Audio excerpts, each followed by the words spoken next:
शिव शिव शिव शिव शिव शिव शिव शिव शिव शिव शिव.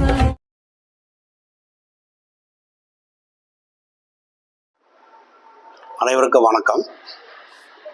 இங்கே நாமக்கல் மாவட்டத்தில் பேச அழைத்த தலைவர்களுக்கும் உபதலைவர் செயலாளர்களுக்கும் வணக்கம். ரெண்டாம் முறை அந்த மதாந்திர கூட்டத்தில் பேசுகிறேன். திருமணம் ஆகும் காலம் அப்படின்னு சொல்லிட்டு ஆய்வு பண்ணதில் ஒரு 10-15 ஆய்வு பண்ணதில் ரூல் கரெக்டாக வருது. அதை எடுத்து வந்திருக்கேன். அந்த ரூல் சொல்லுறேன்.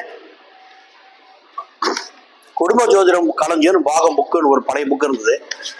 அதாவது திருமணம் ஆகும் காலம் நடைபெறும் காலம்னு சொல்லிட்டு ஒரு ரூல் கொடுத்துருந்தாங்க. அந்த ரூலில் கோச்சார சனி லக்னம் அல்லது ராசிக்கு 7ஆம் பாவகம் அல்லது அது அதிபதிகளை பார்க்கும் 2 வருடத்திற்குள் திருமணம் நடைபெறுகிறது. கோச்சார குரு லக்னம் அல்லது ராசிக்கு 7ஆம் பாவகம் அதன் அதிபதிகளை பார்க்கும் ஓராண்டிற்குள் திருமணம் நடைபெறுகிறது. கோச்சார குரு 7ஆம் அதிபதி அம்சத்தில் இருக்கும் வீட்டிற்கு வரும் காலம் திருமணம் நடைபெறுகிறது. அதாவது கோச்சார குரு நவாம்சத்துல வரும்போது அது திரிகோணத்துல அந்த 7ஆம் அதிபதி இருக்கிற காலம் மேலே நடக்கிறது.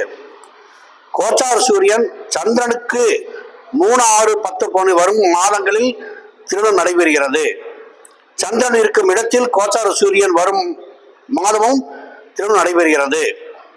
மேலே கண்ட 3 நிலைகளிலும் கோச்சார கிரகங்கள் வரும் காலம் திருமணம் நடைபெறுகிறதுன்னு சொல்லியிருக்காங்க. இதுல ஒரு 10-15 ஆள் ஆய்வு பண்ணியிருக்கேன்.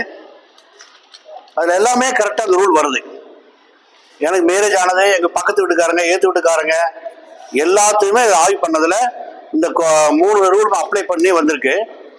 இது மிக அருமையா இருக்கு. இந்த ரூல் திருமணம் ஆகும் காலம் நம்ம நிறைய பேர் கேட்கறாங்க இல்லைங்களா, திருமணம் ஆகும் காலம் எப்போ அப்படின்னு சொல்லும்போது அந்த கோச்சார சனி 3, 7, 10 பார்வை லக்னத்திற்கு 7ஆம் இடத்திற்கோ அல்லது 7ஆம் அதிபதிக்கோ ராசிக்கு 7ஆம் இடத்திற்கோ 7ஆம் அதிபதிக்கோ கோச்சார சனி தொடர்பு கொள்ளும் காலம், அல்லது கோச்சார குரு லக்னம் அல்லது ராசிக்கு 7ஆம் இடத்திற்கோ 7ஆம் அதிபதிக்கோ தொடர்பு காலம் அந்த 1 மாசம், இந்த 1 வருஷத்துல இது கரெக்டா இருக்கு. எல்லாமே ஒரு 15 நாள் ஆய்வு பண்ணதுல கரெக்டா இருக்கு. இந்த நவாம்சத்துல கோச்சாரத்துல கோச்சார குரு ஆஞ்சாதகமா இருந்தா 7ஆம் அதிபதி நவாம்சத்துல எங்க இருக்காரோ அந்த திரிகோணத்துல தொடர்பு கொள்ளும் காலம் மேரேஜ்.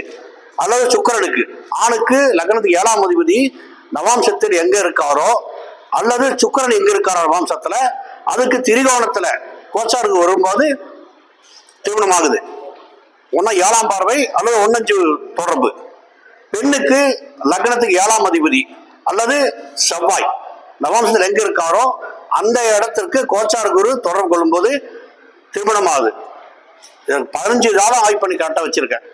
இதுல நவாம்சத்துல ஒரு 10 ஜாதகம் கரெக்டா வருது. கோச்சார குரு ஒரு 3-4 ஜாதகம் தான் நவாம்சத்துக்கு வரல. மற்றபடி இந்த 3 ரூல் தான் கரெக்டா வருது. கோச்சார சனி 7ஆம் லக்னத்துக்கு 7ஆம் இடத்திற்கோ 7ஆம் அதிபதிக்கோ ராசிக்கு 7ஆம் அதிபதிக்கோ தொடர்பு காலம் கரெக்டா இருக்கு. நவாம்சம் கொண்டு ஒரு 3 ஜாதகம் வரல. ஆய்வு பண்ணல உட்காந்து கிளீன் எல்லாம் பொறுமையா உட்காந்து எழுதி வச்சிருக்கேன். எல்லாமே ஒரு 10-15 ஜாதகம் இருக்கு. எல்லாம் ஆய்வு பண்ணி வச்சிருக்கிறது. இது கரெக்டா பர்ஃபெக்டா வருது. இது ஆய்வு பண்ணி நோட் பண்ணி வச்சுக்கோங்க. ரூல் சொல்லிட்டுங்களா? ரூல் சொல்லட்டுமா? சொல்லிட்டுங்களா? கோச்சார சனி லக்னம் அல்லது ராசிக்கு 7ஆம் பாவகம் அல்லது 7ஆம் அதிபதிகளை பார்க்கும் 2 வருடத்திற்குள் திருமணம் நடைபெறுகிறது. கோச்சார குரு லக்னம் அல்லது ராசிக்கு 7ஆம் பாவகம் அல்லது 7ஆம் அதிபதிகளை பார்க்கும் ஓராண்டிற்குள் திருமணம் நடைபெறுகிறது. கோச்சார குரு 7ஆம் அதிபதி அம்சத்தில் இருக்கும் வீட்டிற்கு கோச்சார குரு நவாம்சத்தில் இருக்கும் போது 7ஆம் அதிபதி இருக்காரோ அந்த இடத்துல திரிகோண தொடர்பு இருக்கும் போது அந்த காலம் திருமணம் நடைபெறுகிறது. கோச்சார சூரியன் சந்திரனுக்கு 3, 6, 10, 11 வரும் காலம் இது கரெக்டா வருது. கோச்சார சூரியன் எங்க இருக்காரோ அந்த இடத்துக்கு திருமணம் நடைபெறுகிறது. சந்திரன் இருக்கும் இடத்துல கோச்சார சூரியன் வரும் காலமும் மேலே நடந்திருக்கு. இப்போ எங்க வயசு மகராசி, எனக்கு மேரேஜ் ஆகும்போது கார்த்திகை மாசம் கோச்சார சூரியன் அங்க இருந்த கடைசி மேரேஜ். ஸோ சந்திரனுக்கு 11 கோச்சார சூரியன் மேரேஜ் ஆயிருக்கு. இந்த மாதிரி முடிவு பண்றாங்க. இது வந்து பாத்தீங்கன்னா குடும்ப ஜோதிடம்னு களஞ்சியம் பழைய புக்கு, பாகம் 1 எஸ்பி சுப்பிரமணியம் புக்கு பழசு. அதை கிடைச்சதுல எடுத்து ஆய்வு பண்ணதுல பர்ஃபெக்டா இருக்கு. இதை வச்சு அப்போ செவ்வா திருமண காலம் கேட்டாங்கன்னா நம்ம சொல்லலாம். அதுல அனைவருக்கும் நன்றி. இது தகவல் சொல்லுங்க. ஏன்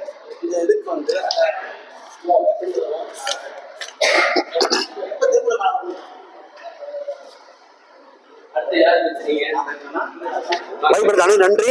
இப்ப கடைசியா ஒரு தகவல் சொல்லிடுறேன். போன மீட்டிங்ல நான் வேலை வாய்ப்பை பத்தி பேசியிருந்தேன், அரசாங்க உத்தியோகத்தை பேசியிருந்தேன். இந்த யூடியூப்ல பார்த்துட்டு எனக்கு கேரளா கொல்லத்துல இருந்து கிளைண்ட் 2 பேர் ஃபோன் பண்ணி பேசினாங்க. பேசி ஜாப் கிடைக்கும்னு கேட்டுட்டாங்க பொண்ணுக்கு. அதை பார்த்து பணம் சொன்னா எனக்கு ஒரு வருமானம் ஒரு ஜாப் 500 ரூபா கொடுத்தாங்க. இது சபை மூலம் தெரிவிச்சுக்கோங்க. கொல்லத்திலிருந்து ஃபோன் பண்ணி அரசாங்க உத்தியோகம் பத்தி கேட்டிருக்கீங்க, என் பொண்ணுக்கு சொல்லுங்கன்னு சொல்லி கேட்டுட்டு ஜாதகம் பார்த்து சொன்னோம். அதை வந்து அரசாங்க வாய்ப்பு பிரைவேட் ஜாப் தான் சொல்லியிருந்தேன். பார்த்துட்டு அம்மா 500 ரூபா அவங்க அக்கௌண்ட்ல போட்டாங்க யூடியூப் மூலியமா, இது கூகுள் பே மூலியமா. அதனால இந்த சபையில் நின்று தெரிவிச்சுக்கிறேன். மிக்க நன்றி. எனது பேர் முரளிதரன், நான் தருமபுரியில வரேன். என்னோட செல் நம்பர் 8754260731. நன்றி, நன்றி.